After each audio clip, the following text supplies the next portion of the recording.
Cheers to 214. Cheers to 214. I had tea. It's almost gone now, though. Pomegranate I green got tea. water. Have a great day. Water. Finger. It Really is rich. And from a Secret finish my Santa. other drink. Milo's. Nope. Or Arnold. Oh, U.S. Open. Nice. Look just at you. opened this week. We're on top of it. All right. So last week was a ton of catching up and a snake draft. This week's going to be fast sports topics. I'm going to keep us on a shot clock so we're get out of here at a reasonable time. It's Tuesday, June 10th, 2025. We're at the point of the year where it's pretty much just the NBA and NHL finals. So if you don't have a team in either of those, which we don't, it's kind of just a bunch of random things going on. We will discuss the Tigers, best team in baseball, and we will talk about the Lions schedule release because we punted that because we still haven't gone rapid fire win-loss predictions down the schedule since it released, which feels like it was a month ago, which could have been. It might have been a month ago. And then U.S. Open picks and previews like always. Alex? Yes. We can review. Yes. I'll go as fast as I can. Thursday, I had Golf League. Thursday night, I picked up friends of the show, Grant. Oh, friend of the podcast and on the podcast, Grant. Cody, Ben, Drew. All people I think that have been mentioned at least once or been on the show. Picked all of them up Thursday night. Friday morning. Can I interject on Thursday night since this was part of mine too? Oh, yeah. That's First time ever. Jake Bates. First time ever packing golf clubs for a trip. So that was a whole experience in itself. Didn't know all the oversized baggage parts of the airport you have to go to when you do these bags. So we land in Houston. We get called to go to the oversized baggage claim. We're standing there. Guy to our right, kind of a little bit older than us, maybe. Like, good looking dude, had a hat on, came from Detroit, obviously. He goes, "You guys golfing? You guys on a golf trip?" He strikes up the conversation first. We're like, "Yeah, we're seeing our buddy down here. We're playing Golf Club of Houston." He's like, "Oh, I'm playing Whispering Pines." And then he kind of is talking to Ben and Cody with the K, KFM.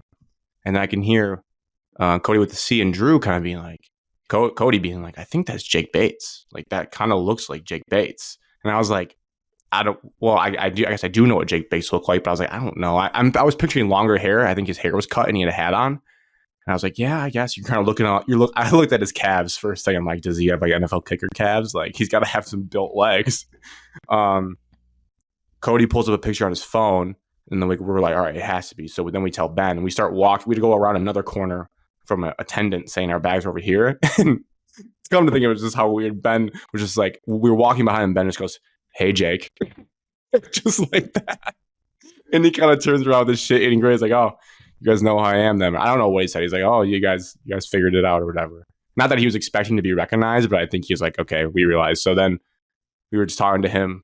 McCray asked, KFM invited him to play in our round, but he's like, "I also have a tee time somewhere else in Texas." So gave him the wrong tee time actually for our round. So gonna see had other things to do. He would have showed up early. But yeah, saw Jake Bates. And then Alex picked us up, and then we moved to Friday where you can continue, Alex. But shout out to Jake Bates. Yeah, Friday morning.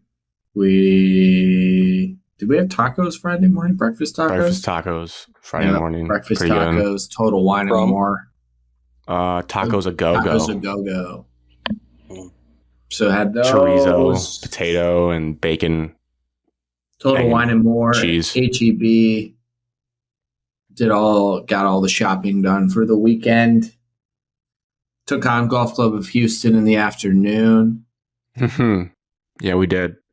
Some played better than others. Shot at 104. So did Drew. I had a crazy stretch of golf that Grant witnessed. Jordan Eagle Spieth. double birdie. It's real Jordan Spieth-esque. Eagle double birdie. KFM had to go to the bathroom emergency situation on the course. Yeah, he played cooled back-to-back birdies. He played like 4 holes under this conditions because he was deciding what to do if it would go away. He shot 1 under in these conditions, which is one of the most impressive things I've ever seen. Yep. There was a rabid raccoon just staring at us after the turn, like an inch away from Cody with the C's face, like wanted to eat his hot dog and we all just kind of stood there and hoped it wouldn't attack us, which is kind of crazy looking back on it. Grant's whole goal was to say it was never hot, but he cracked pretty early because it did get hot. It was bad. It was steamy. Just felt like you were in an oven all day. On the range, I slipped out. On the range before we started, they had a practice short game area with a bunker. Just huge, luscious white sand, soft as a pillow. I step in there. It felt like I was on the surface of the sun when I was in these bunkers. Just no coverage. You look down, it's blinding white sand.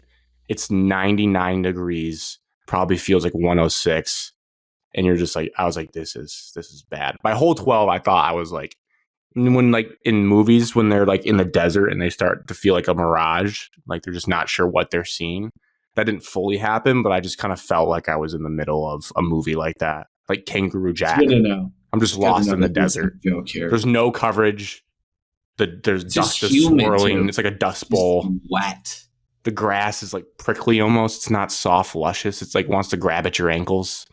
It's just a bad scene out there. It's a bad scene. 2 p.m. tea time. Don't do it. Don't do it. I offered 7 a.m. They didn't want to pay more.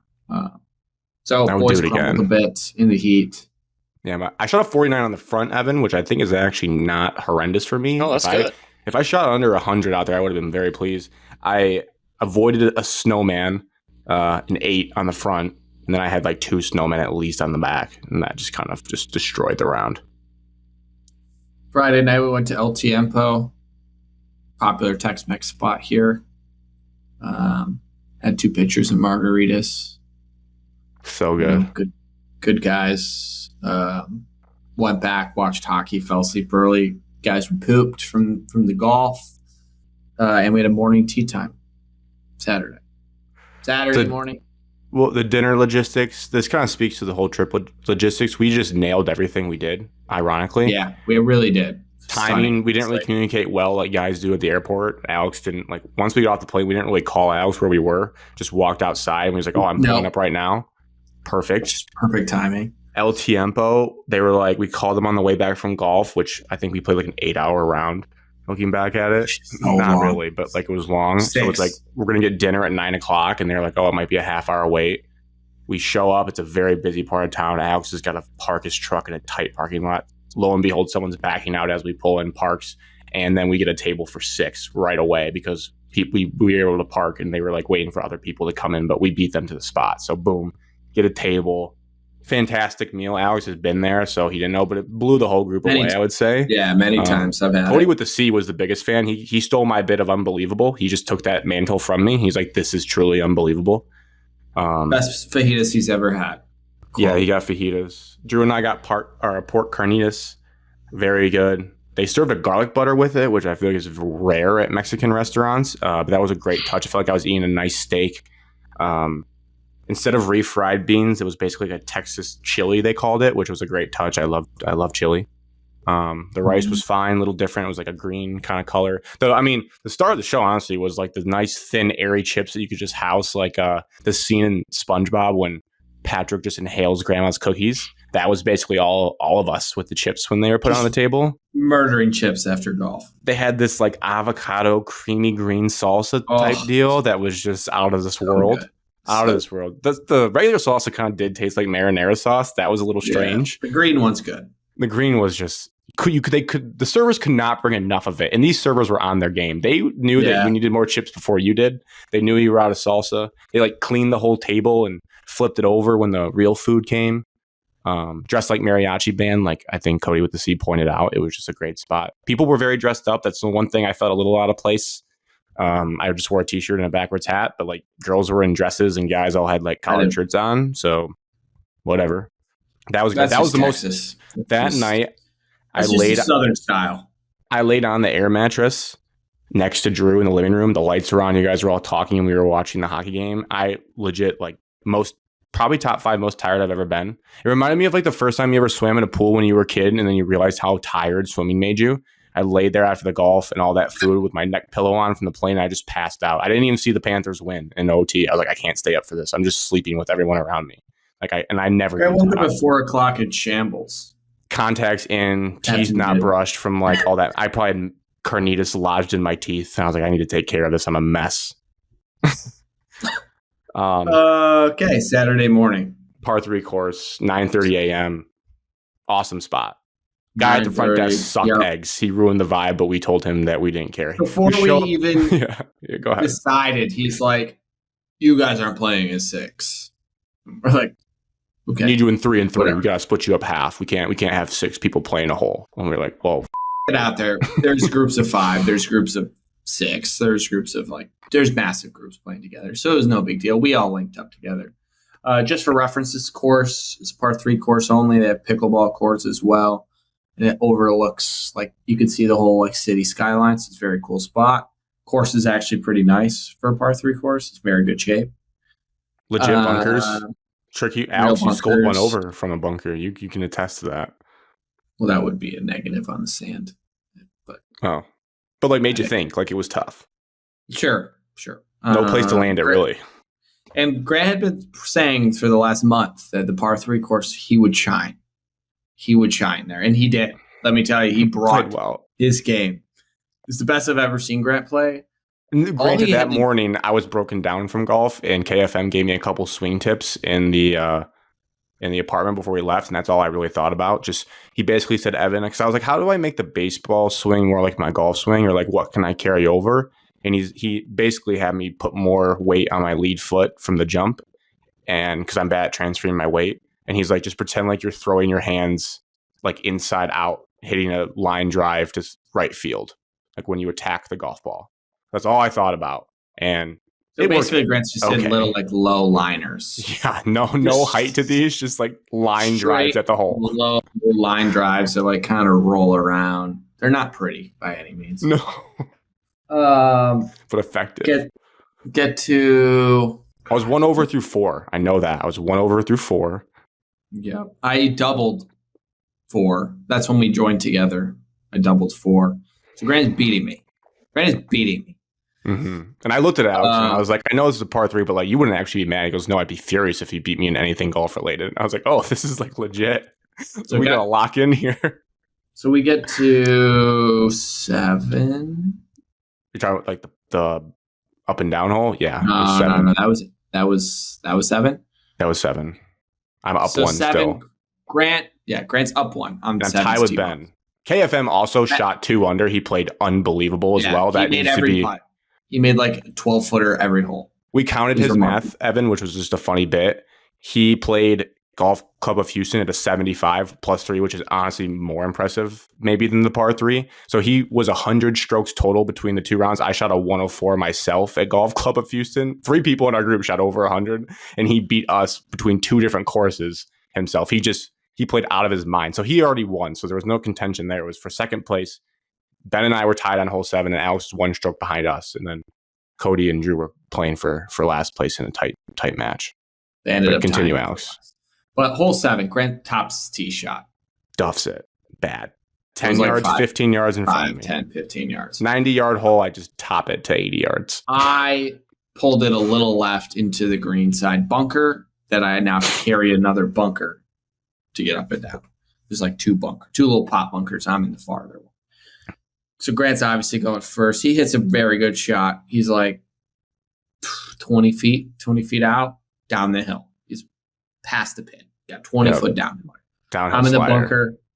I put it to 6 feet. Inside my ball, pretty much. People said they called me sweaty. They said I was getting too sweaty because I was trying to beat Grant. But it's just true. I was. So we're on the same putting line, but Grant's just 15 feet behind me. So Grant sets up, hits this putt. I can see it right away. I'm like, this is going in the hole. I know it because I'm right behind him. I'm watching it. Grant's doing the little putter hang. I talked it in. I said go because it was I knew halfway it was on the line. I knew it was in right away. I was just smiling because I knew it was going to go. So goes center of the cup. People are going bananas. Grant makes par, gets up and down. dies I'm over like- the front edge, Evan. It was like it wasn't like Tiger when it slowly just died over the front edge. I was like, it was a great putt. It was a a great massive moment. fist pump. A massive fist pump. So at the absolute best case, we're going to hole 8 with me down 1 to Grant. That's best case scenario if I make this 6-footer. Good news, Evan. I got a new putter, a spider. Whoa. That thing is working. When'd you get it? When did I get it? Wasn't just Yeah. this week, right? You get a gift card. Thursday, Wednesday. We just got it. This is the first 2 rounds I used it. And it was very positive signs. So I have the little same putt, right to left, 6 feet. Hit it. It's right in the middle. Huge putt. Stay down 1. Go to 8. I think I went first this time. Yeah, you did. You put the pressure on. I went first. I put it to a foot. A Nah, tapping like, birdie. 4 What was the inches. average distance on these par threes? A lot of them were like 110 to 120. There was a couple that were like 140. This one, I think, specifically was like 122. Yeah, it was in the 120 range. Actually, it's not too bad for par threes. Yeah, so I'll put it to literally like 2 inches. To the Did you guys point carry where your whole bag, or did you just grab like 3 clubs and No, just go? I just had 3 3 to clubs. 5, and then we walked with them. So yeah, It was it's a good basically like a time. putt feel. It was just You're just chilling, walking around, light bags. McCrate's drinking. I took a birdie juice shot before we even left that tee box to tell you how close that was. So then Grant, I'll let you explain your hole on 8 because I don't remember it that well. I made bogey. I think I had another wayward shot, and I had to get up and down, and I ended up missing the putt. And then I made bogey because I know we flipped fully where you were leading going into the last hole. Yep. So Ben and Grant both make bogey. I made birdie. So then I was up 1 onto 9. On both of us, right? And then I shanked mine. I hit it right. in high left fringe. Grant shanked it right nearly Bad, into the water that you couldn't almost see. Hit a 6 though, Arguably 60 an degree. unbelievable chip shot. Yeah. Left Puts it myself a on. downhill look for par. Alex missed his. He putted first. He missed his. Looked out. Tough. So he makes bogey, and then I missed mine. I hit mine hard. I didn't leave it short, and then I just made my bogey. So I made a 4. Lost by 1. Ben tied, though. Ben did par that hole, so he ended up tying Alex for second. And tied. But Hole incredible 7, effort by man. Grant. Thankfully, I didn't lose. So how long did McCrate- it take you guys to play the 9 par? Oh, jeez. 2 hours? An hour and a half? Felt like it flew by. We had a group in We were front just, of like, us that messing was a around. double date, and it was girl guy double date, and they were just duffing shots left and right. So we that's why we ended up playing with 6 because like we had to wait for a good 5 to 10 minutes like on every tee box for them to finish up the par 3 in front of us. Didn't feel like it was slow, though. Like we were just like messing around. Hasn't heard you guys' like for front 9 on the golf club of Houston was like over 2 hours. So, dude, this one of the slowest rounds I've played in a long time. Just Yeah, This the one whole was we like kept having 3 that- hours. We kept having these carts. The carts were a 6.5 hours disaster to play too. the whole Evan. thing. It was a disaster. These carts were so annoying. I'm sure the nicer courses have them. Well, Alex was jailbroken. His cart withdrew, and the first Yeah, 9 it's was like sick. broken. It didn't connect to the course we were on, so they could drive anywhere they wanted. But Ben and I kept having problems where, like, if you accidentally, like, some holes were cart path only, but it would only tell you on the screen. And if you just like zoned out and didn't see it, like you go off and it would be like all red. Your whole cart would lock up, and you could only go reverse from where Can you only were. back up, yep. So we kept getting stuck and those like having to courses. go backwards, and then we also had people in front of us. jailbroken. So we had to wait for people every hole too, and we had people. It was just like wall to wall, and it was like, I mean, it was easily a 6-hour round, easily. Yeah. Like I said, we didn't have Mexican until 9 o'clock, and we teed off at 2. Yeah, too sharp, and warmed up before like 1. We got there early, so we were at that course for a full basically 8 hours. Anyways, after the par 3 course, we bought a bunch of booze the day before. Naturally, we had a pool party at Had my to drink 'em. apartment. Had to drink them. Grilled, drank, confirmed, drank everything we had except half a bottle of Blanton's that remains. But we drank God damn. everything else. You drunk. Didn't go to a bar the entire time. Upset of the century. Yeah, crazy. Crazy Well, to think if you disappointed. told me. I had That a we- list of bars that I wanted to go to. Yeah, you did. You had it planned out. But they did not make it there to no fault. Their own. And then was good to see Sunday, where I Alex drove to the lives. airport and spent several hours cleaning my apartment. Several. I don't know if you take this as a compliment, Alex, but my people at work, friends at work, asked me like, what they did, and I was like, I don't know if I could live in Houston. Not like I guess that sounds bad off the thing, but it's just like it's so damn hot. But like, there's no immediate water around the city. Like, it's not like Evan. It was like Miami. It was the same feeling you get in Miami when you're all sticky and when you walk outside. Yeah. But there was no like beach to go to. And Alex, I kept asking Alex, I'm like, what is Houston known for? He's like, well, oil and gas. So start there, Grant. And then it's like, I think your analogy is good. It's like it kind of has a Detroit feel in terms that it's like a gritty kind of blue collar city, but it's just like 100 degrees and there's like no relief from it. And I was like, this is a grind, like, especially the summer. Well, like, I was like, the winter everybody spends outside. The summer, everybody spends inside. It's just like the opposite of Michigan. But Yeah. at least when it's hot, you have the option to go out there if you want to. yeah. But this is why I tell you guys every week when I play golf and I just get headaches and migraines and die from it. This is why, because it's just so hot. And it's only getting hotter. It's only June right now. I know when your buddy Travis said that, I was like, God, I give you guys credit. Like on hole 12 when I was really in it, I was like, I don't know how you guys do this. He goes, it's not even that hot yet. Like it's going to get 10 degrees hotter over the next month. And I was like, so much worse. that is insane. Yeah, it's rough. My shoulders got absolutely fried at the pool within like 2 hours. It was a disaster. Did we see them? How do they look? They're a little bit better now, but you can definitely see the redness Mine there. are bad too. Just right on the shoulder blades got real bad. Dude, it was hard to sleep Sunday night. It hurt I that was bad. carrying my backpack into work yesterday, and I just felt pathetic with how bad it hurt. And I was like, I can't complain because I'm a grown man and I didn't put on enough sunscreen. So like, you can't. It's one of those things Grant you can't really complain about. Did not put on sunscreen Saturday. That's not true. I did spray some, but I kind of forgot to lather it on the way I should have for golf. Golf, I was really good about it. But it also doesn't work because you're just constantly wet. Your skin is wet. There's no way to get it dry. And you just like, you put it on. It's like when a shower doesn't take. You're just always wet. You can't put anything on your body. It just runs off you. Yeah. I think my favorite moment of our round was on hole 15. Grant and I rode together in the back nine. He just looks at me. He's like, dude, I just suck at golf. I'm not good at it. I'm never going to be good at golf. But then hole 16 it was funny. Hole in one scare. Had a hole in one scare on 16. Nearly had a hole in. Chunked it almost in. It wasn't that close, Evan. It was. I missed the birdie putt by like an inch. It was like it was still like it was an 8-footer, but like the optics, because we didn't know how short it was, but like it bounced and then kind of rolled towards it. It just was short. But we were like, it was an uphill shot at the green, so it kind of looked closer than it was. But for a moment there, we thought something magical was about to happen. All in all, good weekend. Evan, wish you could have been there. Sorry. Yeah. Okay. I would have loved to see Evan take on GCOH. That would have been that was a grind. A grind. So many bunkers. So Grant has never been in that many bunkers. There should not be that many fairway bunkers. I looked it up today and I was looking at research for the US Open. There's this website that shows you like course fit. So it shows you the course playing this week and then the next like 25 courses that are like it on tour. Golf Club of Houston was the 22nd most similar course to Oakmont, which Oakmont is being talked about as one of the hardest courses of all time. And if you played from the tips, which we did not at GCOH, you would have been 22nd most similar to Oakmont, which just speaks to how tough that course can be. Top 25, baby. Yeah. How many bunkers do you think you were in on the day, Grant? 12, 13? How many shots in a bunker did you take? So many. Pretty much a minimum of 2 every time I was in one. I didn't get out of many in one shot.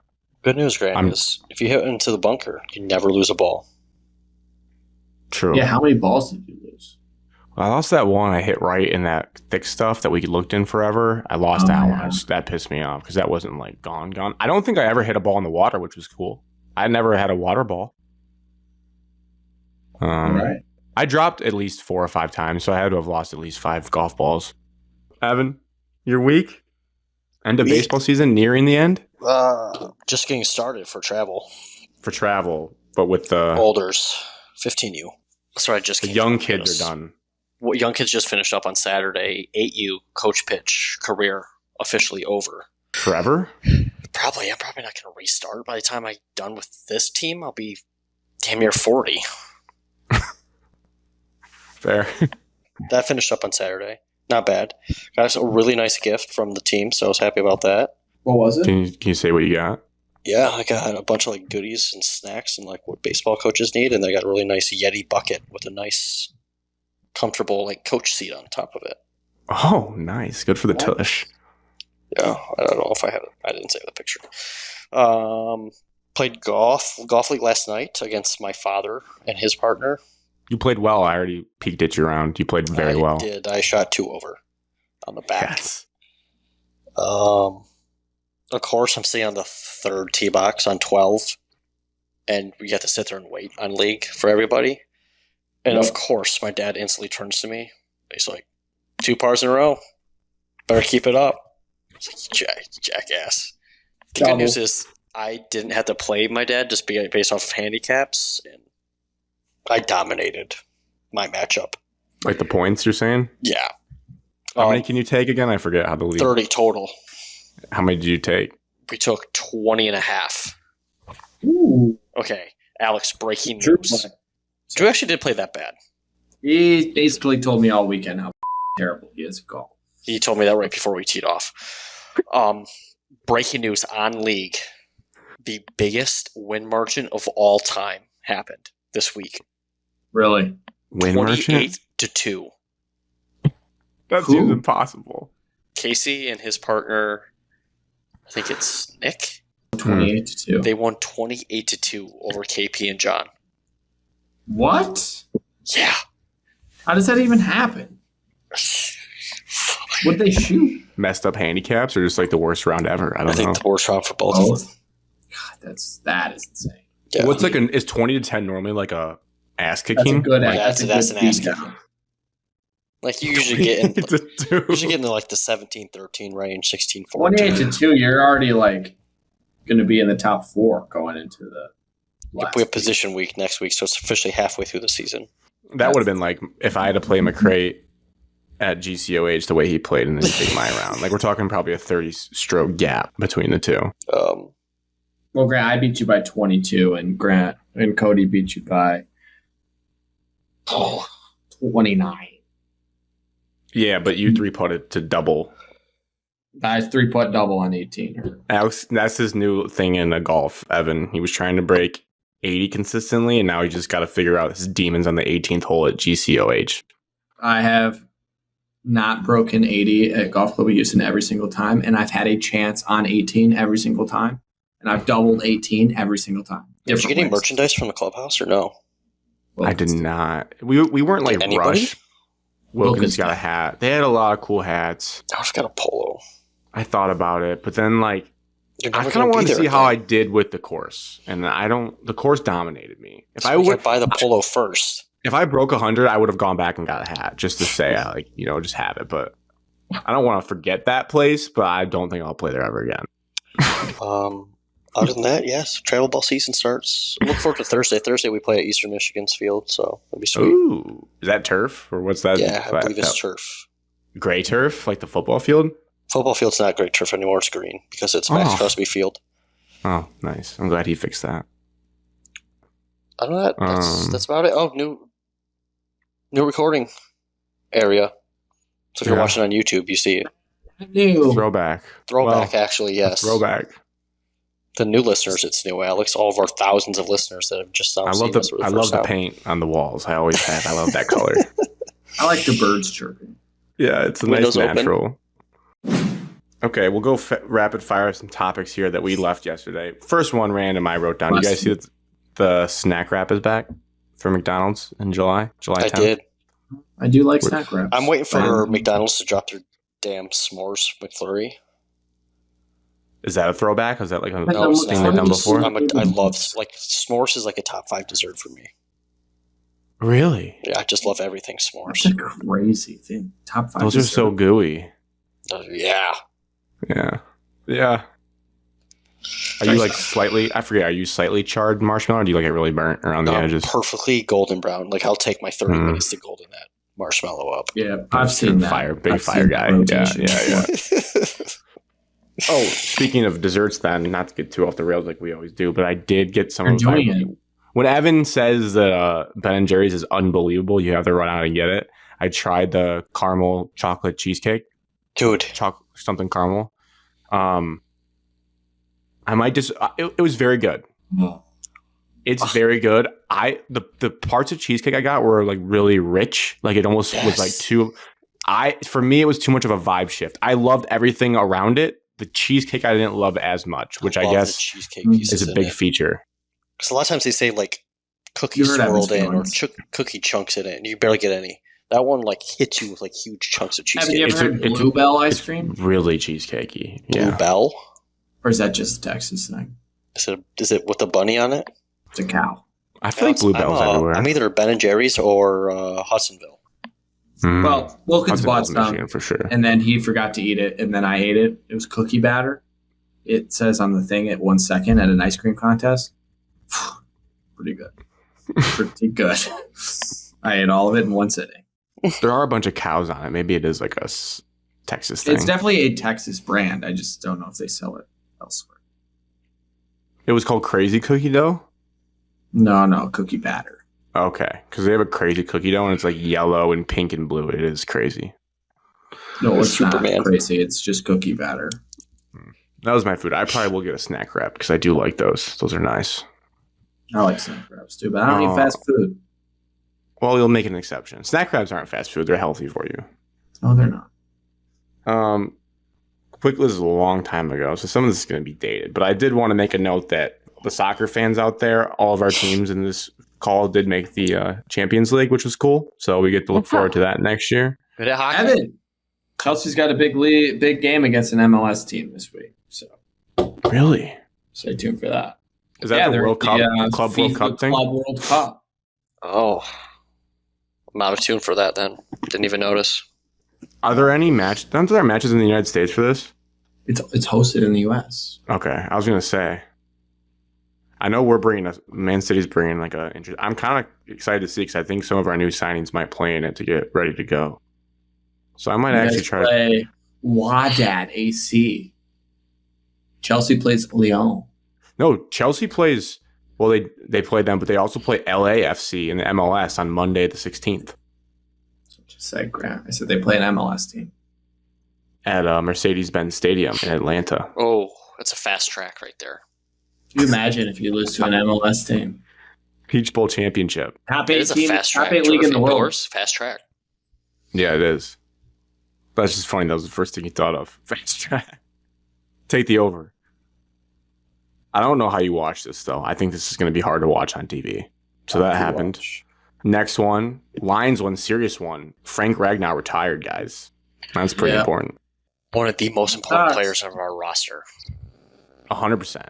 I think we did the rankings in the offseason. I think he was like unanimous top 2 or 3 for us of importance on the team. Yeah. And now he's gone. And he's not productivity even 30 years old yet. Dramatically different. It does. It might influence our rapid fire season win-loss predictions. I know Evan's he's been throwing out some scary numbers around 500 for us. We'll see what happens when the mics are on and he has to go game by game. But my eyes are on the interior line right now. I'm very curious to see what happens, whether they just let Glasgow play. Do you lean any way right now, or do you just need to see more reps?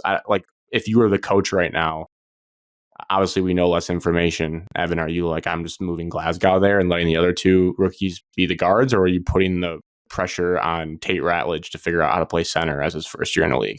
I think right now I put Glasgow there just because he has the most reps. It's a little easier transition. But you want to get the young guys the reps there if you see long term that one of them is going to be the replacement. I think that's well said. I don't think I agree with that. I think there was a couple times last year or times throughout Ragnow missing that Glasgow looked okay there. So I think you just trust him. I remember Glasgow filled in and I gave him credit because I didn't really notice him, which is what you want. You don't want to notice the guy that's missing. So I think that's the way to go. I feel like that's less pressure for Ratledge to have to figure out in his first year, but he should be learning the position because who knows what's going to happen now.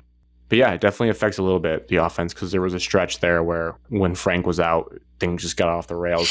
Hopefully the pre-snap penalties don't increase. I always worry about that with a good center, keeping everyone in check, making sure the snaps are good, and pointing out stuff for Goff. Luckily, I think Goff is a very cerebral quarterback. I think checks at the line, he's going to be fine with still.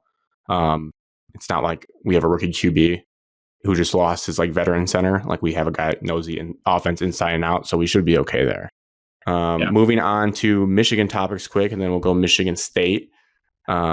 This happened, and we didn't talk about it last time because of time, but the Yaxel Lendeborg, so that tough name, Evan Sari, is going to be around for another year.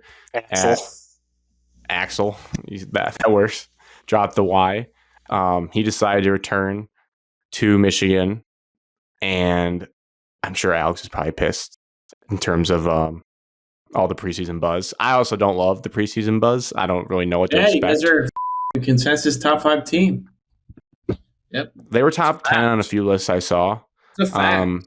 If I'm being honest, I'm pretty optimistic about the season. I still think there's shooting question marks. The roster's pretty much set with him returning.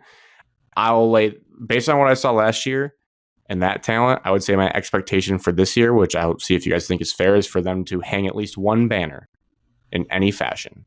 You hang a banner last year. Right. So I think that's a minimum. Oh. Maybe I'm underselling. Maybe I'm not going high enough. But I think it either needs to be a regular season, conference tournament, or ultimate goal would be a Final Four. But when you know for sure you have an NBA player on your team to start the year, you have high expectations. Like you guys ended up halfway through realizing Jace Richardson was going to be one. So then things change. But like we actually now have an added benefit and more pressure of we know he was flirting with a top first round pick, not top, but a first round pick, early second, and he's on your team and willing to come back. So got to figure out shooting, like I said, but on paper, the roster is pretty talented. It's going to come down to coaching, going to come down to player development, going to come down to McKinney and another freshman or two having impact. But they should be a lot deeper. Like on paper, I think that was a problem we always talked about last year with how thin Michigan was. I think they should be deeper. But then that means you got to have the burden of figuring out your rotation as the year goes on. So we'll see what happens. We'll see. But that's exciting that he's back. I don't know. I don't know if you guys disagree based on what I've seen, the transfer portal stuff. Purdue's the favorite in the Big Ten next year. I love their roster. They have player of the year coming back as well to lead the backcourt. Yeah, probably true. Illinois' got a good roster too. The Baltics. Michigan State still has a good roster, so. Agreed. But it's all right. We've already been counted out. Big Ten champs, Elite Eight. They've already been counted out. We're preseason 5th or 6th at best. But that's what you like. Well, you may not like. Evan likes that. Evan doesn't want to be higher than that. It should be preseason 7 or 8. Kick everyone's ass again. We should at least split. That's to hang a banner and split with State. I can't get swept again next year. That'd be embarrassing. That would be 6 in a row. Cannot. God, that not get swept. Yeah, it'd be embarrassing. I'm open for that. Michigan football hearing. We don't know any results yet, so this will be quick, but that did take place over the weekend. Yes, Evan. I may not know because I didn't. Yeah, go ahead. I saw Connor Stallion showed up for it. He was there. That's confirmed. I do know that. Did they ask him there? I heard it was like a huge wrinkle that he showed up for it. Oh. I read like a recap. So it's like a courtroom, but it's not. It's like a NCAA makeshift court. So you can't. There's no video of it. There was a reporter, I think Angelique Chellis, who covers Michigan. She kind of wrote a recap and explained how it works. Whatever, Alex. But some people are on the inside and have to tell you what happened there. Basically, who normally shows up to these things, which I don't think any of us really know how they work because our schools really don't have to do them that often, if ever. It's normally the president, which Michigan doesn't have one, so it's an interim president, the AD, the like attorneys, the lawyers for the school. And then in this case, football-wise, it was supposed to be Jim Harbaugh, Sharon Moore, Stallions, Denard Robinson, and Chris Partridge were the 5 that were invited. Harbaugh did not go. Sharon Moore was there. Stallions showed up. Ward Manuel was there, obviously. The interim president was there. And I don't think Partridge or Denard showed up, but I don't think it was confirmed. So, yeah, we have no idea. We don't really have a recording of what happened. I also didn't do a ton of digging. I was obviously drinking in Houston, so I did see the photo of Stallions getting out of the car, and it made me laugh, him all in his suit, right? It just, who knows what was said in that room with that character. But I think if I know how the NCAA works, people were saying it's going to take like 2 months from now to figure out what the ruling is. It wouldn't shock me if the week of the New Mexico opener, we got the bomb of whatever's coming because that's just how they like to do. They like to wait until like it's timely and it's going to cause problems, which is their right to do so. So it probably will. I would expect a result by like the very last week of August, and then we'll know like if Sharon's suspended for more games this year or something. We're expecting a penalty, though, correct? I think so, unless like the lawyers went in there and just basically disproved everything. I mean, it's kind of like your time to present your rebuttal, but you're already talking to a committee. You're not talking to a jury. You're talking to a committee of people who may already have like their own opinions about it, you know, because I think they're like part of the NCAA in a way. Like they're the people the NCAA chooses to be. They're supposed to be unbiased, but who knows? So maybe Stallions had a manifesto of his innocence and he went in there and tried to lay it down. Just looking forward to being over because I don't give a shit. And the finality of it should be in August, whenever it drops. That should be it. There should be no Burger Gate's already done. This will be the punishment for Just this. take the title away from them and move on. It's pretty easy. That would be juicy. That'd be fine. I would rather, like I said, strip the asterisk title, whatever they want to do, than like actually take away scholarships or whatnot. Scholarships is my favorite thing. Scholarships and postseason ban. Yes. Postseason bans. Okay, if I'm power ranking, that's what I want the least. I would like the shot to be able to play for the playoff this year. Postseason ban. But postseason ban, now like, not this year, next year, 2 years. Now you could just have 105 scholarship players on your team. So money, yeah, you can just pay people. No, it went from 85 to 105 like 2 days ago. Oh, I thought it went the opposite. I thought people were having to shrink rosters. Yeah, the roster size went down, but the scholarship limit went up. If they fine the school millions, that does not matter to me. Don't care. Not my money. Increased postseason ban hurts. That's my fan happiness. All right, taking away the title would be a little annoying for trolls and jokes. What's the worst? Postseason ban. Postseason ban. Take away scholarships. Yep, those are the top two. I will root for the postseason ban. Or like making Sharon Moore be fired. That would suck for instability. I don't want that. That's mean. Sharon hasn't done anything to me personally, so postseason ban it is. Wait. Forever. Tried to slip that in there. All right, MSU topics. It was going to be about your AD search last week, but you'd hired an AD in between that time. So J-Bat. Bat signal is out. Is it Blatt or Bat? I thought it was Bat. B-A-T-T. Bat? J-Bat. Jason Bat. Instant. I know. I mean, ADs. We don't dive in deep on this show, but big hire, I guess. Hopefully, he doesn't. You don't want to see him in the headlines a lot. You know, you just want them to be like behind the scenes. But thoughts on the hire, I guess. Oh shit! From all accounts that I've read about, this is a slam dunk type of hire. Like couldn't hire a better guy in the NIL space, raising money space than this guy. It also has an impact on anyone in the country or that was available. No, like he's like one of the top fundraisers in the country. He did it for Nick Saban. He did it for Alabama basketball when they started getting good. This guy's legit. Nate Oates' successor rumors true? Yeah. Or stock up on those? Stock up on those. Yeah. Interesting. Which would be kind of sick. That is juicy. Nick Saban in East Lansing. There was a big article about Nick Saban and how he has been rubbed the wrong way by a lot of like athletic directors in his time. Like it's hard to please Nick Saban, basically. I don't think that's a surprise to anyone. And he loves this dude. Sorry, Grant, uncalled for. It's disgusting. Oatmeal cream pies, please. I was about to say the same thing. He vouched hard for this guy and said we would be crazy not to hire him. So he tried to get poached by South Carolina, Maryland, some other schools tried to poach him earlier this offseason, and he Maryland, straight up didn't even talk to them. He said he worked at Maryland before. And he was like, absolutely not. South Carolina didn't even talk to, but Michigan State, he believes, which I appreciate. He believes can be like a top 10 athletic program in the country. He's also getting a huge fat check from us. So. True, false, I don't know. But at least a guy who is in there believes it, and he's willing to do whatever it takes to get it to that point. Mel Tucker vibes, but not an idiot. So. Oh, why would you even throw his name in this? That feels like you just ruined it. The hype with the intelligence. Well, Mel Tucker hiring, I don't think was hype at all. I think that was like, like the recruiting hype that he created. Oh, the hype he created. Safe to say this doesn't really get done without the new president either. Didn't they have some sort of connection in their past? Kind of, yeah. J Bat played soccer in North Carolina, and the president was Footy. The president was the head of medicine during that time, so like the head Do we athletic. know his favorite Prem team? That's going to be huge for how I judge him. Has anyone asked him that? Graham Couch, need you on that. Nope. Colby on that. But also just shout out our new president as well. He loves sports. He's committed to sports, and he basically did this on his own. Went hard. I heard the board of trustees stayed out of it. I read somewhere, which is huge. About I think time. the president's They're gotta getting go. sued anyway, so they have better things on their hands. They are getting sued. Got sued again. President's twice, actually, this past week.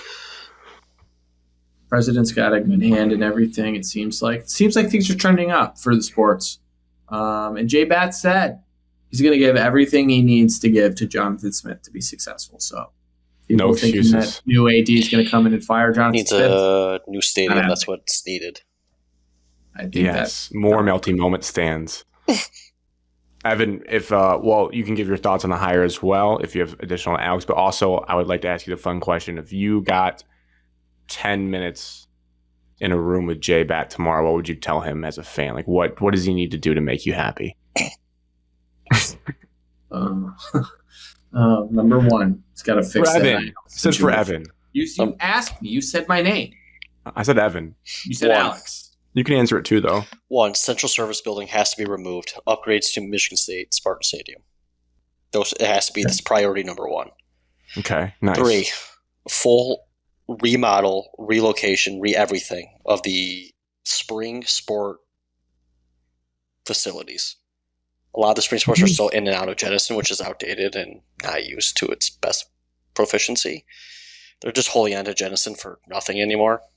So Are we knocking it down or leaving it as a landmark? you're going to have to knock it down. You need better facilities for the spring sports. 2, 5, 4. Jake Boss has got to go as the baseball manager. They had a good year, Evan. They were above 500.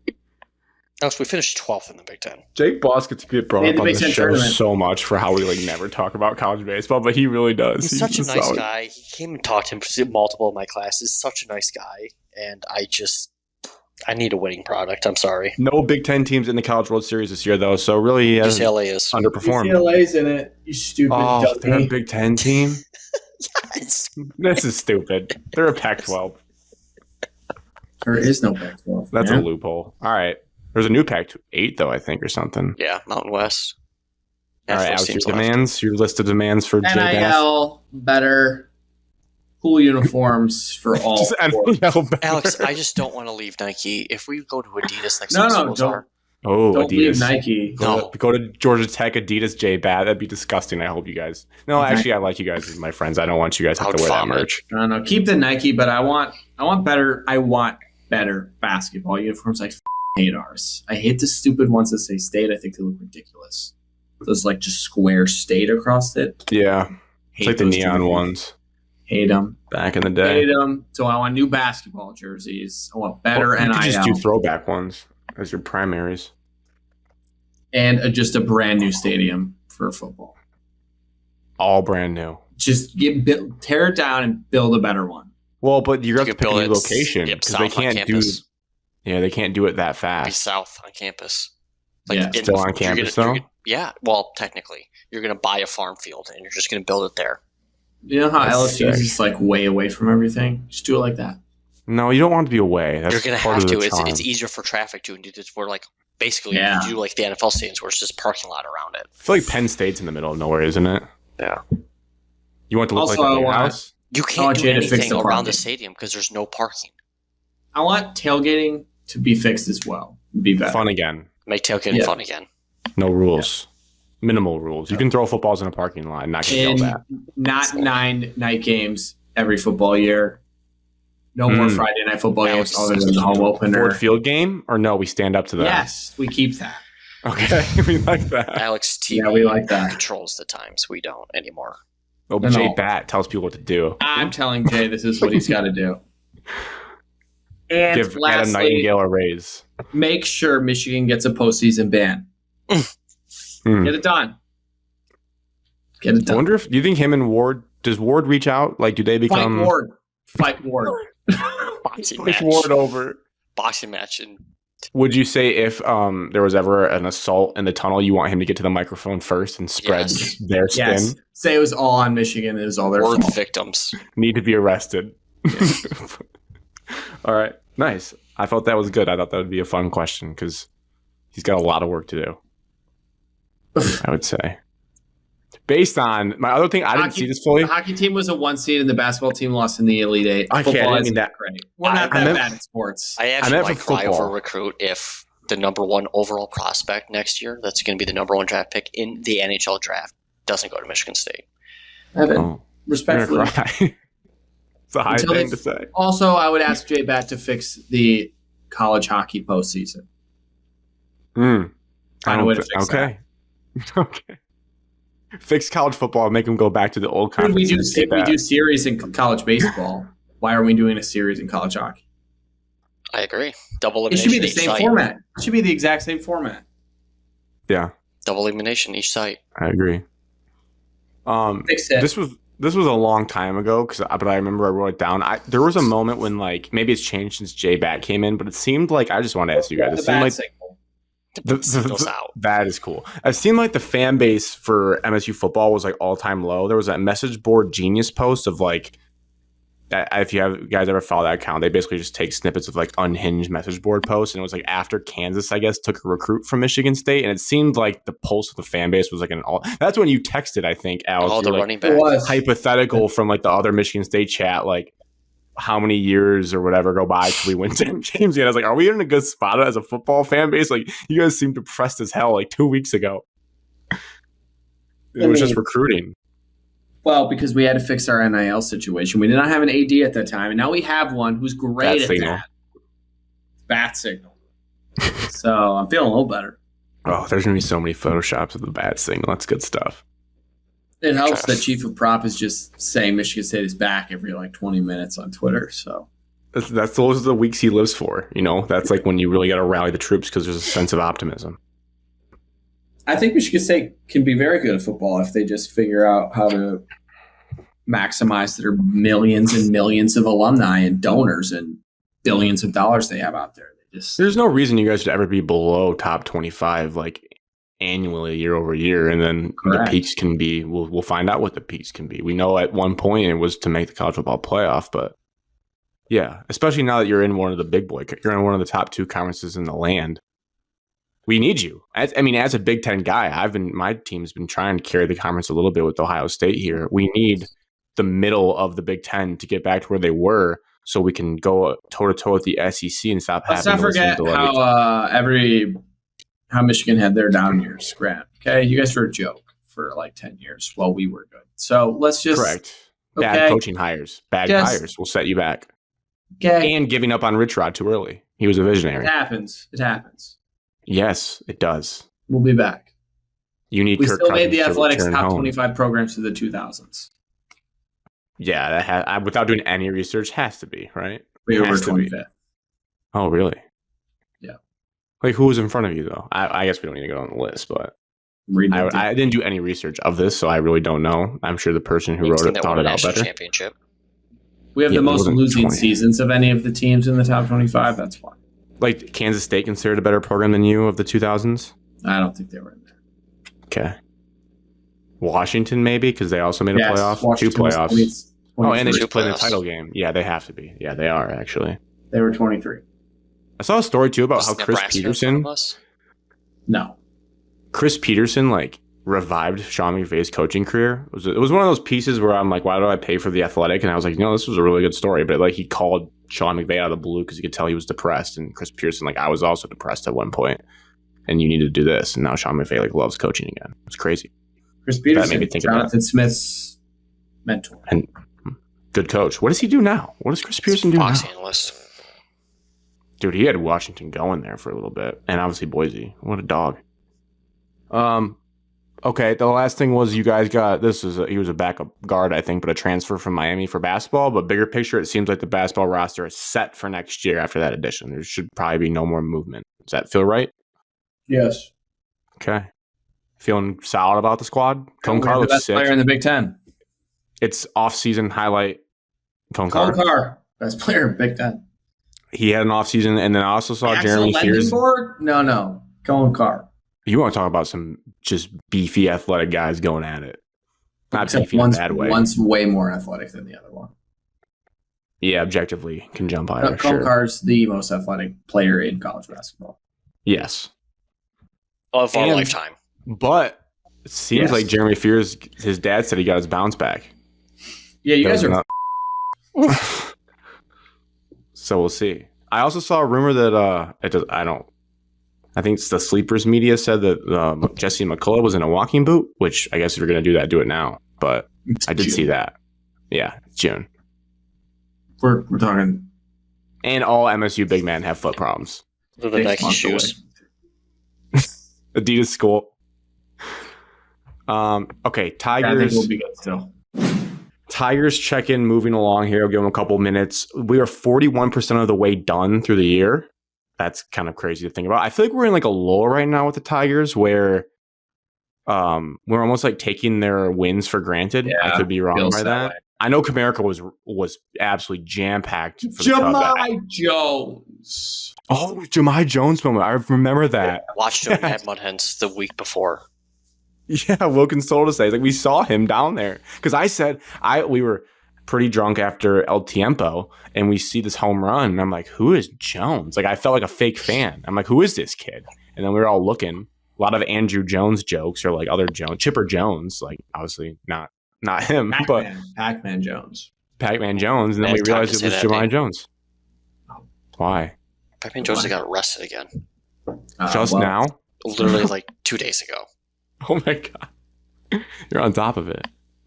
But yeah, it just feels like we're almost like taking the winning for granted. We're in like the June stretch where not that we're overlooking the rest of the season by any means, but it's First almost time like we're over 20 games, over 500 since 2013. Wow. That's good. That's 12 years. Largest sellout at Comerica in a 3-day stretch of most people combined attendance of like the last like decade or 20 years. Well, second most, only behind the playoff clinching series against Chicago last year. Mm. I read the athletic power rankings every week for baseball. And they just never put us first. It's bias, Alex. What's it going to take? Well, this week, Evan, Monday morning, I read the power rankings, and we are finally number one. Yeah, because we beat the best NL team. And you know what it says? The first thing it says is this actually sustainable for the Detroit Tigers? So now I'll ask you guys, are we going to have home field advantage throughout the playoffs? Well, you got to get healthy in your starting pitcher rotation, but every fifth day you have the best pitcher in baseball. Gun to your head right now. Are we going to have home field throughout the playoffs? Yes. About halfway. Yes. Yeah. I was also saying my question was it's a failure if we're not the 1 or the 2 seed at this point. The expectations have gotten that high 41% of the way through the year. Because I was looking at the bracket, and I forget how dumb baseball is because our team hasn't been good for a while. But like it's a killer to be in. Like look at the Astros last year. We came along, we knocked them out because you only get a 2-game. You basically it's a 3-game series. Like we need to be a bye. We need a bye, and we need a 5-game series at Comerica. Full stop. Failure if we're not the 1 or 2 seed. 1 seed would obviously be ideal. So if we win that, we get the home field for the ALCS. But with how dicey baseball postseason gets, which we saw last year, can end in a blink. We need to have the bye. Need to be the 1 or 2 Tigers, seed. Yankees, Comerica Park, Game 1, ALCS, Schoolball on the mound. I can see it now. It's gonna be glorious. I'd honestly, this might be crazy and dumb, but I'd rather play the Yankees and the Guardians. I don't want to play the Guardians ever again. I hate them. Yeah, no, I don't want to play them either. There was one of those graphics. About 3 teams with 3 of the best pitchers in the AL right now, and they're all left-handed. I don't know ball as well. Who are the other 2? Fried from the Yankees. Max Fried from the former Brave. Yes, and I'm going to butcher this last guy's name. So, did we play him last year? Evaldi? No, I got to see if I can Not find the closer that Kerry Comforter made his child. Not him. No. JK, sorry. Wrong team. Oh. Not the was it the Twins? Not the Guardians. Nope, he's on the Royals. Alex, fun fact for you. Here's a trivia question that I found out yesterday or 2 days ago. Hunter Brown plays for the Astros, your hometown team. He's from Wayne State. Wow, you know ball. Yes, Didn't he sir. pitch against us? Yeah, he pitched game 2. Yeah, I think he might pitch pitched game in that 1. postseason because I remember the storyline of like a kid from Detroit was pitching against us. Yeah, he went to Wayne State. Wayne State. It's the only college Grew up offer. a Tigers fan. Played in a couple summer ball leagues, fall ball leagues. That's what got him notice. The reason that he made his MLB debut is because Justin Verlander got injured when he was on the Astros. Full circle. All All roads run through Detroit for him. Verlander's still in the league. Yes, he's in San Francisco. How's he He's doing? one of your favorite athletes, Alex. You should know that. Yeah, but like we said, when they get late in their careers and start bouncing, it's tough to follow. Yeah, he's in San Francisco. Is he doing well? I think he's injured. No, so no. Cool ballpark, though. I'd love to report I there would for duty every day. love to go there.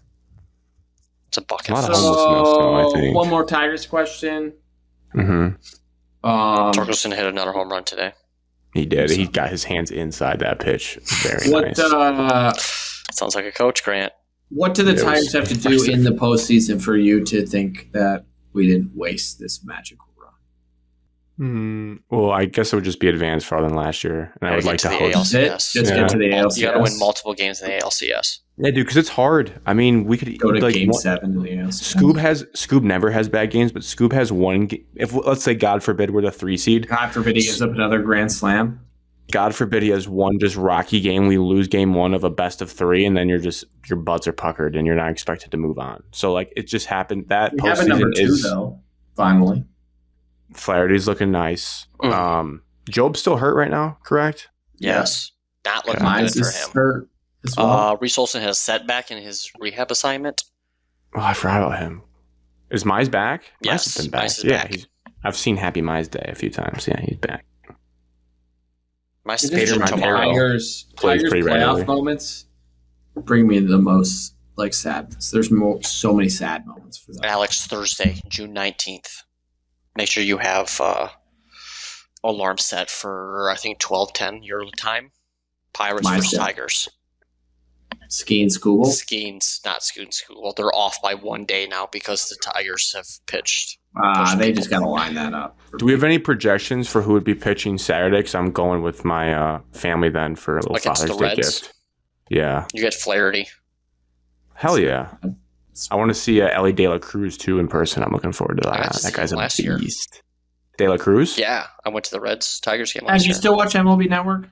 Me? Yeah. Now that I'm back, new living situations, MLB Network's there, and it's on every single day.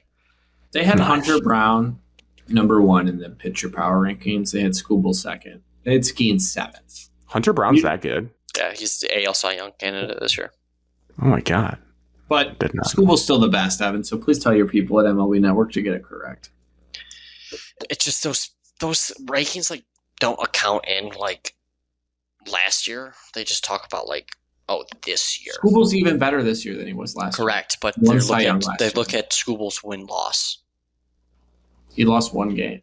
He doesn't have that many wins because he gets a lot of no decisions in a tight game. It's because we don't score runs. Okay, I mean, come on. It's simple facts. we do have one of the best offenses, but we don't give the best run support for Skubal. Because we know we can take some at bats off, and I he's think good. mentally they're like, I don't need to bring my best today. But like, I'll just hit a home run in the 8th. Don't need to do anything until then. Basically, Torque's at what? 16 home runs. 16 home runs, 47 Carpenter- RBIs. Torkelson's going to be an all-star, right? I mean, feels like it's going to happen. It's tough to crack though that first base with the All-Star. Yeah, I don't know who he's up against. I don't know enough about the Best league. team in the league. Paul We're going to Goldschmidt's have batting about 350. Paul at least 4 Goldschmidt's having a guys. renaissance year? Yes, contract Shut year. up. Decided 1-year contract for the Yankees. 4 Unbelievable. all-stars, 5 all-stars. We're going to have a lot. Riley Yeah. Green's an all-star for sure. Green's an all-star. Riley Green. Skubal's an all-star. Labor Obvious. Torres is like the best hitting. Dude, Dylan Torres an Dingler's an all-star. That guy Dingler's an rocks. all-star. Okay, the problem is with the All-Stars is it's a lot of it Javi is fan Baez vote. could be an all-star. What position, though? Ork. Will Vest. Sorry, Evan, what's the problem with the all-star? It's a fan vote. So it should be players because the players Oh, truly I'm voting. Players truly know who's like the best. The best team always gets the most guys. That's just how it works. Nah, small market, though. Yeah, We're not that small of a market. The Lions Yes, just have we like are. 12 Pro Bowlers. They view us small. We don't No, spend we like don't. a big market People team. don't view us as the small market. They do. We're They not- look at us. The Athletic just decided that are we sustainable. They don't respect us, Alex. I don't give a Riley Green also, this is a stat I just was pulling, 24 RBIs in the month of May. Career high RBI in a single month for him. Dude's just Batting a 280. beast. He's just a beast. And also Gleyber Torres, I think I mentioned him quickly there. So underrated. Just a great signing. really good.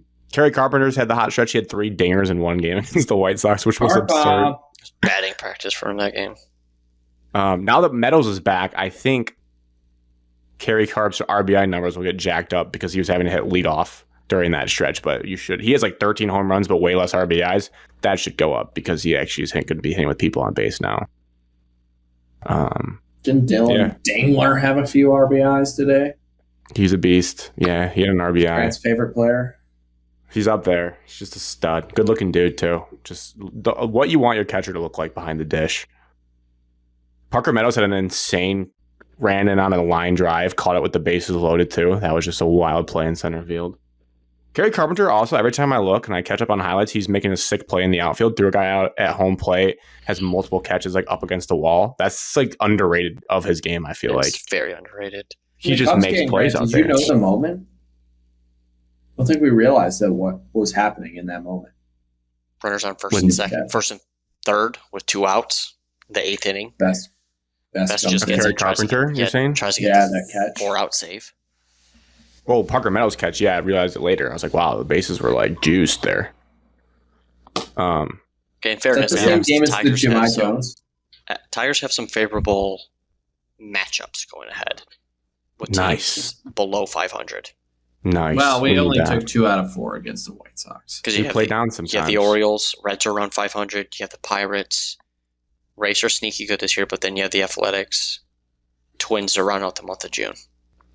We only, since we last recorded, Nationals talked about them, since May 13th, so the last month, we've only lost 1 series in which against the Guardians.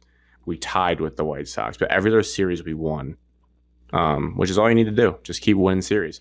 We are at the point, though, where our fan base, the loud minority on Twitter, like freaks out after we lose 1 game. They think we suck. Yeah, it's like we are better than that, people. We have proved over basically 80 games now, 90 games now that we're a good team. So gonna lose games. Gonna lose. The one White Sox game we lost was probably the ugliest game of the year. I remember tuning into that. I was like, what are we doing? We look like a JV team right now. But it happens. Okay, interest of time, we'll kick it again. I think we got to push the Lions to its own show because that takes too long. So we have to go through every game and we like to talk about it. So we're going to close with the U.S. Open. Big. Masters is awesome. I love the U.S. Open. I think it could make a case for my favorite. I just want to remind everyone that this is year 2-ish of Grant's new golf obsession thing he's got going. So it's good to see Grant showing some interest. 5 years ago, if I said that about the U.S. Open, Grant would have called me a loser. So maybe we've come a long way. We have come a long way of Grant liking golf.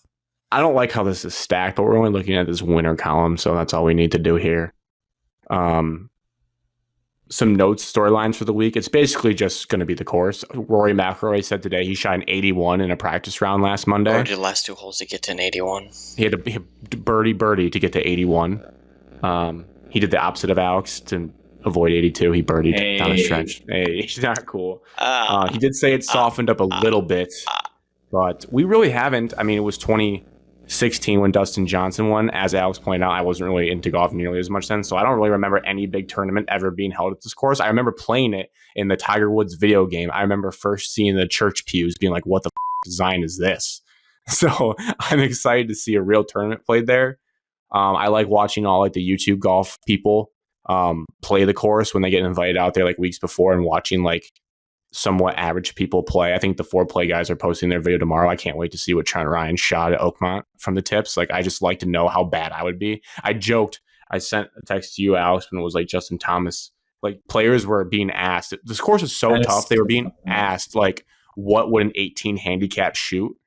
And I think a couple answers were too low. And Jason Day thought about it. Like, he was like, I think they'd shoot 150. And I think that's probably the right answer. I think I would shoot 155 to 160 if you drop me on the tips at Oakmont, and it would be a disaster. I don't know what the rules about how many balls you're allowed to lose, but some of them said they may not finish. Like, I don't know if there's PGA rules about how many balls you're allowed to carry in your bag. But it sounded like some of them thought like you just wouldn't finish the round with how many you'd lose in the rough if people weren't like spotting. Someone thought they were like, you only get a dozen balls. Like yeah. Is that a real thing? You get a dozen balls or something. They're like, they won't finish. I'm like, well, if that's the case, yeah, I probably would. I would have like 36 in my bag to make sure. I'd be horrendous. So I'm looking forward to that. I think the score could have a good chance of being over par depending on how the weather goes, which is crazy to say. I think it's getting too much hype. I think they're going to make it look easier than everyone says. I think day one, no. I think maybe they would have to add some watering on like Saturday or Sunday if it got out of hand. Well, they cut the rough today. I love watching golfers complain. Like they always joke that one quote from a couple years ago, Zach Johnson at Shinnecock said they lost the golf course. Like they've lost control of it. Like that just will make me laugh the rest of my life. Zach Johnson's a loser. And then Phil Mickelson stopping his putt at Shinnecock because it was rolling off the green. Oh yeah, that was a crazy moment. I want all of that. I just want people to go crazy. Morikawa was bitching. He's like, I'm not hitting a driver here. And the case guy's like, dude, no, it's the number. You got to hit a driver on 290 par 3. People are just ripping drivers. He's like, and then Xander was like, well, how are you going to hit it? And he's like, I don't really know. I've never tried to hit a driver into a par 3. I don't know how to hit this. It's cool. It's cool to see. I saw a guy today. He putted from 122 yards out and put it to like 15 feet. I've seen all the same videos that you've seen. Dude, that wasn't. I couldn't like look away from that video. Like, does this actually make it to the pin? And it does. Like it rolls past the pin. Yeah, I saw some putts that like Ron hit one like 3 feet to the right and it ended up going like 65 feet left. Yeah. I'm like, what the is happening? What am I even looking at? Yeah. I'm very curious to see it like on TV. Like, are they really going to have to hit putts like that? Like the Minwoo putt obviously is insane. That went like 50 feet by that everyone's talking about. Yeah. Like tapped it. I think I just need to see the first couple shots from that rough. Like, are you really having to pull? Like, if you're 180 yards out, do you just have to pull? Yes, you're hitting like the wedge out. A wedge and just punching it like 10 yards forward, and then we've seen U.S. Opens like that where the rough is that thick, and they just if you go in the rough, you're making a bogey. Oh man, it's going to be exciting. It is going to be exciting. Let me go first. Okay, for your pick, plus 5,000s are cut off. I'm taking my favorite, Scotty Scheffler. I wanted him last time. Grant stole him from me. I said it was no doubt he was going to win the PGA. I don't feel as confident in the U.S. Open, but he is the best golfer in the world, obviously. He keeps it straight. Everyone says he's a boring golfer. Well, boring for the U.S. Open is going to win. So Scotty Scheffler is no doubter. And at plus money, I mean, I feel like why would you not put money on it to win? Yeah, I mean, it's super low for golf, but I think I don't know if I'm just trying to talk myself into this. I do think he's not going to win this week just because I'm not going to bet against him. I don't know. No, I think you're smart, and I also think you're chasing the PGA. I did look at our picks so far. Alex, you missed the Masters one, so your picks for the PGA were Xander Schauffele and Spieth. Both made the cut.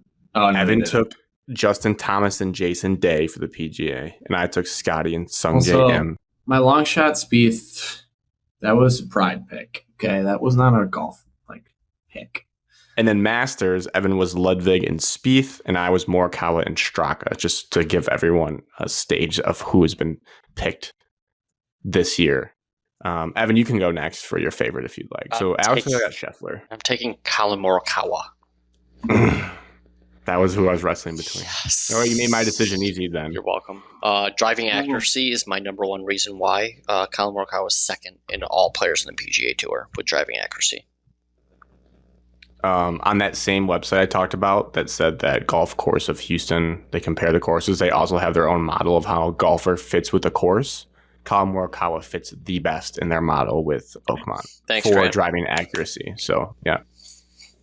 Scotty is 1, 2, 3, 4, 5th in that model for course fit. He fits anywhere, though. Doesn't really matter what course he plays. All right, I'm going to finally sack up. I avoid him at the PGA because he wasn't in good form, but I think my guy, Ludwig Oberg, it's his time to dominate and win a golf tournament. He's going to hit the ball. No, he's going to win. He's just going to win by a stroke. He hits the ball long. He's okay accuracy wise. I do think there's some sort of weird advantage here where I don't know. Maybe it's a European thing or like not. He doesn't seem like a guy that would be rattled by a course. I think he's just calm, cool, collected. And I also think this whole field, barring like Jason Day and a couple of the older guys, doesn't have a ton of history at this course. I know like Bryson and Scotty and like Brooks were like young when they played it in 2016.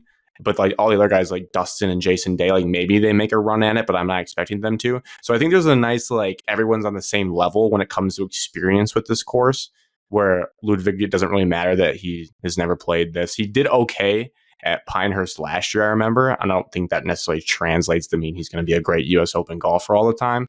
But he played okay. He played decently under par at the RBC. He didn't shoot as low as everyone else, but he was definitely well under par, which I thought was good from tracking him week to week. And I like him, and he's my guy. So I'm going to go. So our favorites are Scotty, Colin, and Ludwig. That's nice. Those are some good golfers. I get to start then for my long shot. I'm going to trust the model of this course fit.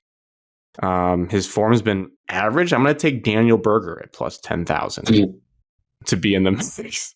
Not the most exciting name, but just a Daniel Berger. I'm going to go with him. He was like top 4 in this model of fitting the course. I think, again, if you're a good, accurate driver, you can rank well here potentially. Putting green's also very difficult and fast. So you got to be able to putt. Sure. But I mean, everyone's going to be on the same greens at some point. But if you can try to avoid the rough, you at least like hopefully can limit some damage. So then it goes to Evan. I'm going to take Jason Day again. Your guy. Yeah. Was it the shorts that you saw today? Did you see the shorts? I was already going to pick Jason Day because he already played Oakmont way back when he was actually like top 5 in the world. He finished 28. But he's always that guy that's going to late charge on Saturday. So. Oh, that's right. It's a 5 spot. Oh, $605 winner of the U.S. Open. That is just juicy shit. Place that, Evan. You place that. I final place it right now. Kerry Carpenter won me money the other day, so I can place it. Nice. Mine's probably only like, what, 200 something? Oh, 500. Daniel Berger. Daniel Berger's not winning the U.S. Open.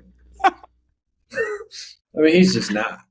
I'm coming around on Malbon and Jason Day. I think I was a hater. I think I'm just slowly coming around. The shorts were whatever. The jacket, if you look closely, the jacket was awesome. The windbreaker jacket he had was sweet. Alex. I'm taking Scotty Scheffler's best friend, Sam Burns, as my long shot. I thought Tom Kim was his buddy. No.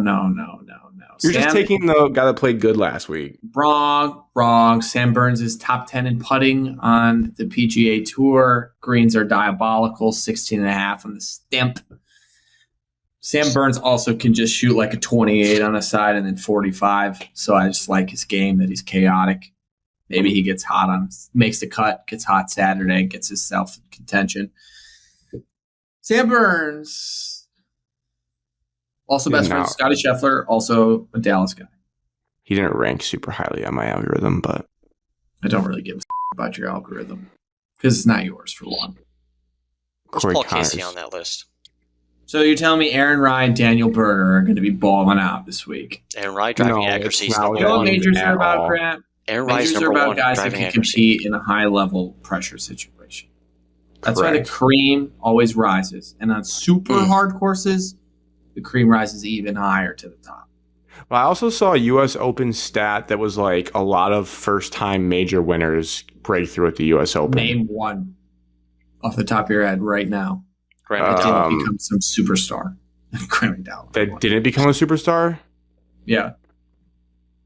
I don't know. I have to see the list again. Oh, it's my point. Wyndham Clark. He got to top 5 in the world. Matt Fitzpatrick. Killed. Gary Woodland. I don't think they're stars. Killed. Woodland won the PGA. My dream. John Rahm and DeChambeau are stars, so they are different. I thought Gary Woodland won the PGA. No, he was won a U.S. Open champ. Well, he had a brain thing, so. Jordan Spieth. Just kidding. Star. Just kidding. That was a joke. Well, maybe it was at I don't know what the stat was. It was something that made me think. I was like, oh, maybe like people do kind of come out of nowhere. What do we think? Like really hard courses, the best usually. Do we still feel like? I mean, Bryson's been a mainstay in both majors. He's going to be like just is his ego accuracy can get weird correct. though. Is his ego getting cut to a side? He can swing so hard and has more power than others that he could probably get out of the rough better. And his chipping always surprises me with how tight he looks. Like he does chip. We're talking about the guy that won the U.S. Open last year. Correct. Do we get any sort of Brooks renaissance? He's normally a U.S. Open guy, but I don't know if I think he's faded off. If your name isn't Bryson or Rahm, you're irrelevant to me. Webb Simpson won a U.S. Open in 2012.